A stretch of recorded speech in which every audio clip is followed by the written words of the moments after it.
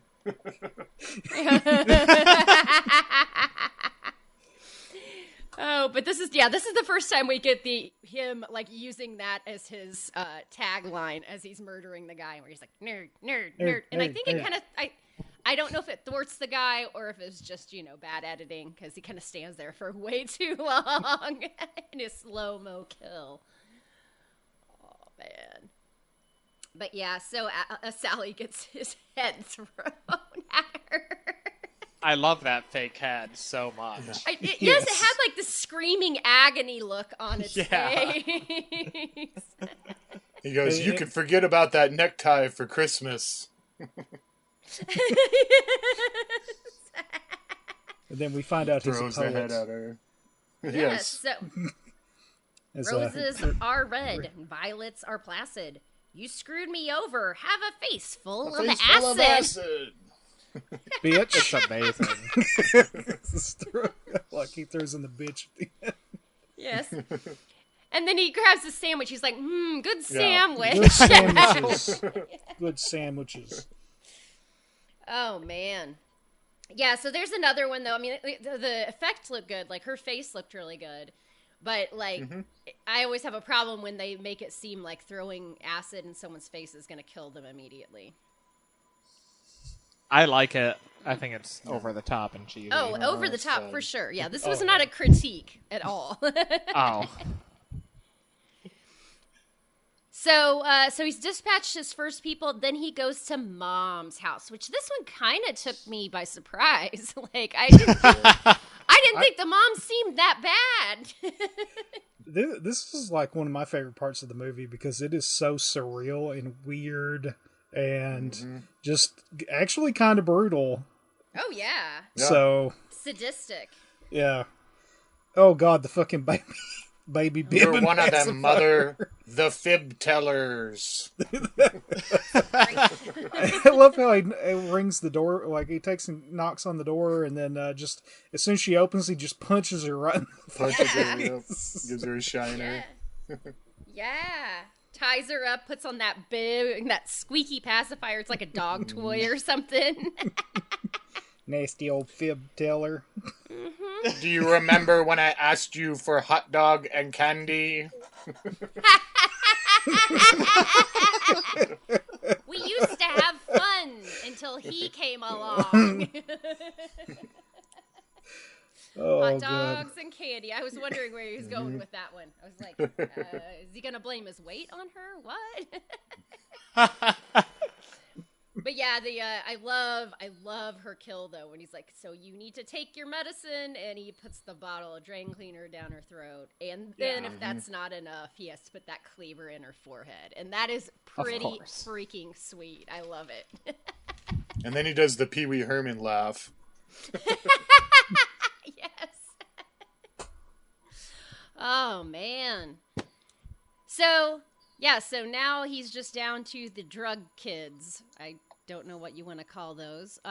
Which obviously the last two boys are obviously going to be like his crowning achievement. And you can mark off your SOV scorecard because they're playing quarters. So. Yep. There's one for the SOV bingo. We're playing quarters. Yeah, so we do need SOV bingo. We need to start working on this. Yes. Right. Maybe establish some kind of drinking game. Yeah, or just in general, just have a bingo card. Like you get the Walmart bingo cards and that kind of stuff. So that Anyway, yeah.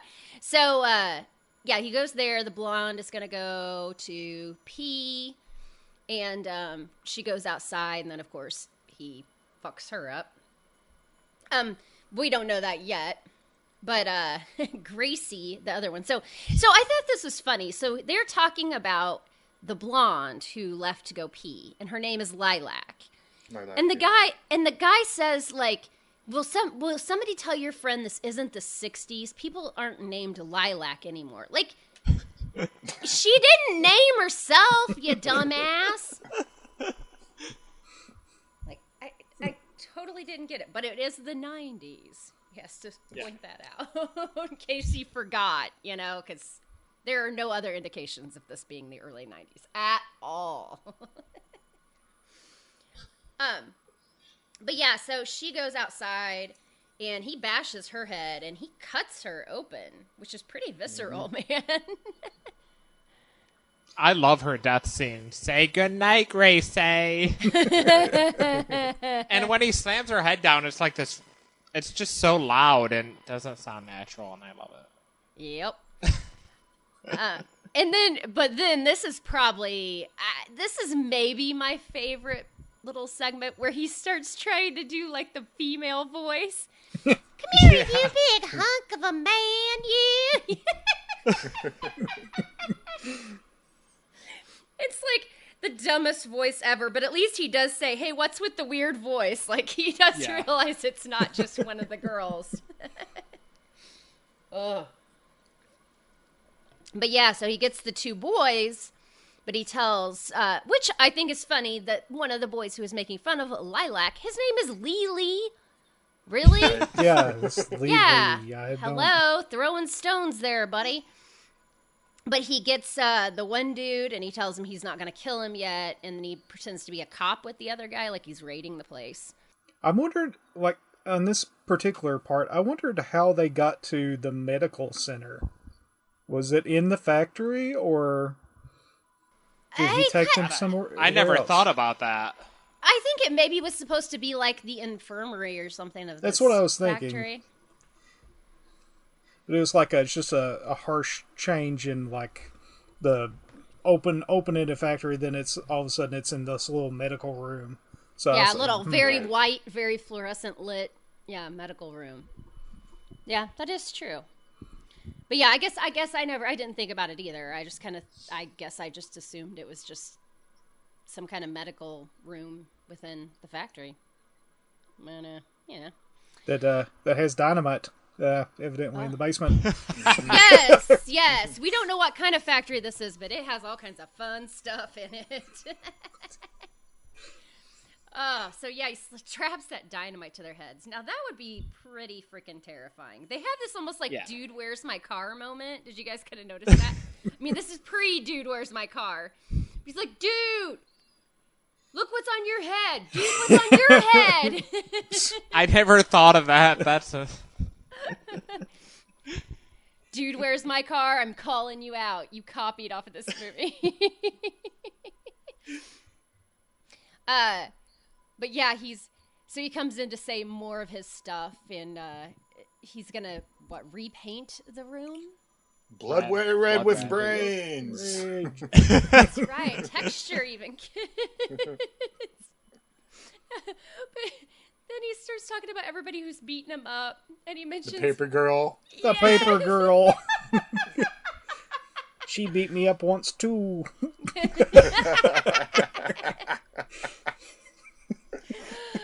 Oh my god! Yeah. I love how he dances around too. Yes, makes it super creepy. It does.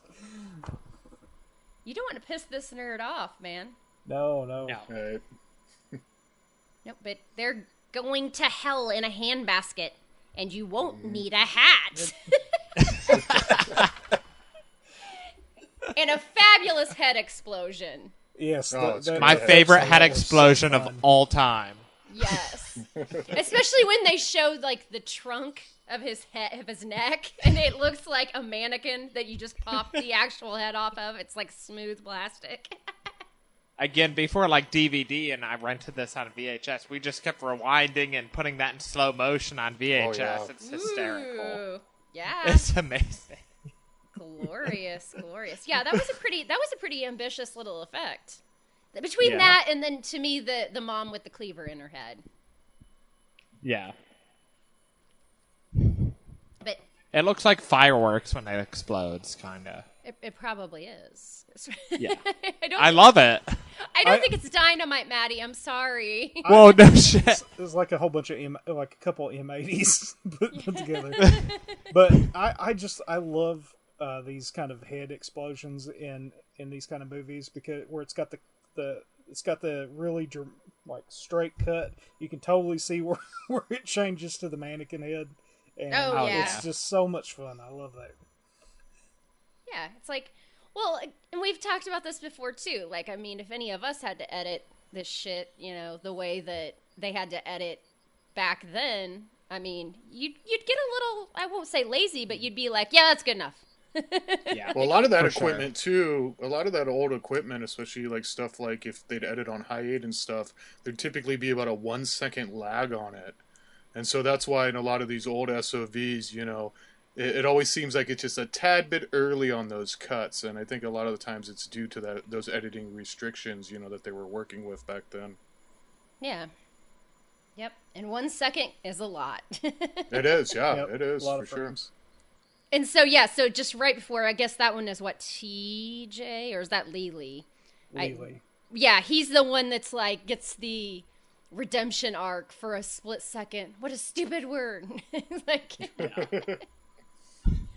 are we supposed to feel sorry for you or something? Because you're still going to get blown up, okay, dude? They're gonna catch you. Yeah, Yeah. I've got And they deserved it. I've got a lot of money saved up from weekends at home. Or Yeah, what was the Saturday. I got a lot of money left from years of dateless Saturday Dateless nights. Saturday nights, yes. That's it. Which, again, don't fuck with the nerds, man. We've seen this time and time again. No more Mr. Four Eyes.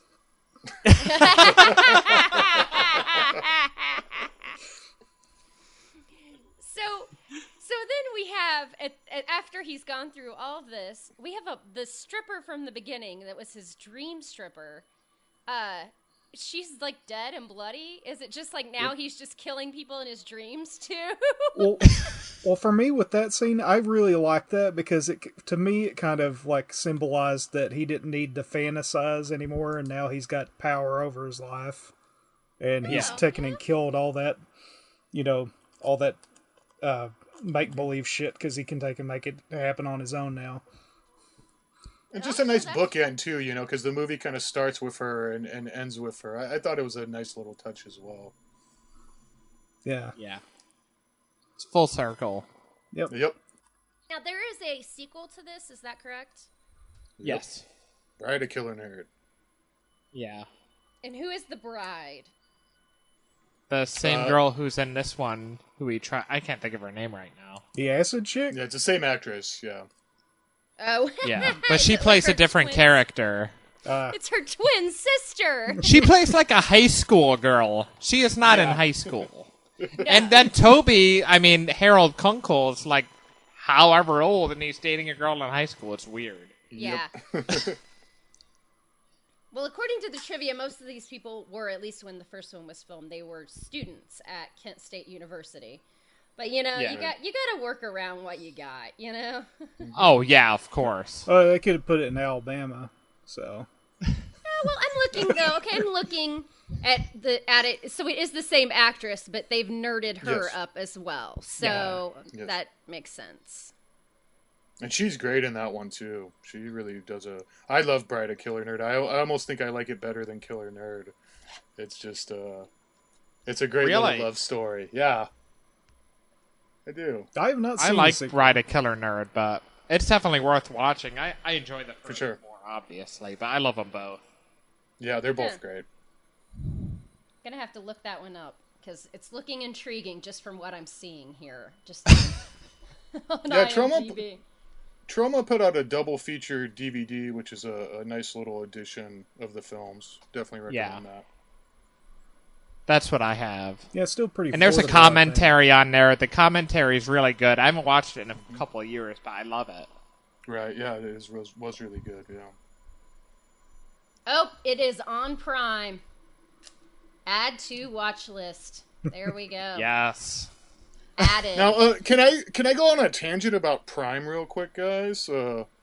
I work for a film company, and one thing that's been going on with Prime a lot is Prime doesn't allow a lot of nudity or violence in their films. So a lot of the stuff that you're seeing pop up on Prime is actually self-censored versions from filmmakers. Someone was asking me about the Camp Blood sequels recently, and I heard that a lot of those are cut down for the Prime So just kind of a heads up to people, if you're watching some of this stuff on Prime, they may be cutting out some of the good stuff. So just another reason why physical media is always better. That is true. Exactly. But they have the Greasy Strangler on Prime. Is that uncut? I haven't watched it because I have the Blu-ray. But like that movie's got like the guy dancing around naked with his fake dick. It's got all the dicks, and I hear that they're not cool with male nudity either at all. No, nudity in general they're not cool with. They'll deny a title. But how is that on nudity. Prime and they allow this other shit? They don't allow this other shit. That's my it's so weird. It's no different than the old rating, the ratings boards where they cut Friday the 13th to ribbons, but they let an art house movie have tons of like male nudity and stuff like that. Tasteful nudity. Double standard.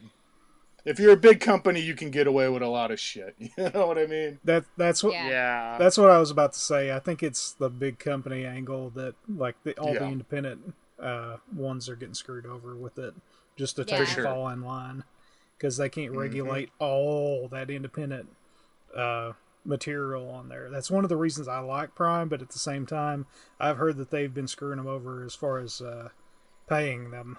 Yes, so they cut the rate down a lot at the start of the year. So they cut it down by like a sixth. Yeah, so a lot of the people who were getting decent checks, like for example, Steve Rudzinski has a few things on there. His December check from them was $130. Then his January that had almost identical watch time was $20. So. Yep. Is it all from the Maui movies? I was just going to use him as a yeah. Well, that and there's one other one that he has, I think, on there, but he does not get Carousel. He doesn't have the rights to that one. Yeah. But still, that's like a huge drop, because it went from like what, like it was something like 6 cents an hour to 1 cent, and they made it to where it's not rounded or something. So it's like I think you only get paid for full hours and Yeah, it's pretty disgusting that they can allow filmmakers to have that platform and then pull the rug out from underneath them as far as income source. I hear Tubi's the best for independent now. Yeah. That's what I hear a lot of people say. But eventually it's probably going to have something. I think they just contracted to be like in a bunch of hotel rooms. Like a bunch of hotels. Oh, I didn't know that. At this time, I'd like to take in Pimp Out Midnight Movie Society. If you guys have not heard of that streaming service. I don't know how much they pay, but I know Stephen Byro has put a lot of his films up there with Unearthed on there, and I don't think he would do that unless they were being fair with the amount of money they were getting back. Remorgue does it, so they've got a lot of Severin stuff, SRS, Unearthed. It's a really cool streaming service if you like underground and shot on video and just cult films. Really underappreciated stuff. I watched Invasion of the Blood Farmers for the first time on there last night, so I've seen a lot of good stuff. Turkey Shoot, a bunch of stuff. So I highly recommend it. You can get a free trial, and it's like $3 a month. So okay, thanks. Yep. Nice. Okay, are we gonna rate this? Yeah. All right, Maddie, you go first. Well, I give it a 5 out of 5. Yeah. Because it's my favorite. If you didn't, I'd kick you off the show. It's like you don't suggest a movie as being your favorite and then not give it a 5 out of 5. Exactly. Essential watching. So, Tony, what about you? Had you seen this? Yeah. You'd seen this and you'd seen the sequel, correct? Oh, for sure. Yeah. I love both of them. Like I said, I prefer the sequel a little more. But this one, this is a great movie. It's got, you heard from us doing all the line reads. There's so many great lines. The music is awesome. I love all the beat poems, soliloquies he does in it, and all those dream sequences. My only real critique of the film is it does take a while until any killing happens. It's about an hour in. And there's not a lot of killing, but it is more about his kind of descent into madness, which is really cool. I give this one a 4. All right, Slade. I'm gonna take and bring out the 4.5 because Oh. it's really good. It's really good. I enjoyed it. I had thought I had taken and seen it prior, but I remembered nothing like as I was watching it, so it could very well been the first viewing for me, so as well. So I was very surprised by that, and I really enjoyed it. However, it didn't have enough to take and unseat my favorite trauma SOV with Oh, sure. with Yeah. Tobacco Man. So, Yeah. but yeah, it was a great film. I really enjoyed it. I think honestly, what's the actor's name that played Harold? Toby Toby Radloff Radloff. He just like his performance just was perfect. makes it, He Yeah. makes the movie. Yeah. He really did. for sure. I wonder if they built the whole script around him as well. Like it just seems like just made for him. So, yep, 4.5, great film. Nice. All right, I'm going with a 4, and I'm going to echo what Tony said, and that is that I kept hitting pause just to see when the killing was starting, because I kept thinking, okay, it's been a while, and yeah, it takes about an hour for him to like really start going crazy. So just probably for that is why I would go down to a 4, maybe a 4.5. It was fun as shit, and I mean, he is just fabulous in this. Mm-hmm. Again, as we've all said, he made the movie for sure. And check out that Genuine Nerd, guys. It's such a great documentary. I know it was on YouTube for free for a while, so if you search YouTube, you might be able to find it. Cool. Awesome. I'm gonna have to find that one. I think it was really cheap on Amazon to order on Blu-ray. Right. Okay. I saw it. I'm gonna have to try to order a copy. And that's not part of the DVD set. No, it's a different feature. Yeah. Okay, I'm gonna have to look that up. All right, so what are we gonna do next? I was actually thinking about that today. Like, what could be the next one? I suggested Killer Nerd, but I'm all about that Trash Cans movie. Yes, Trash Can of Terror. And Tony, you said you have it, correct?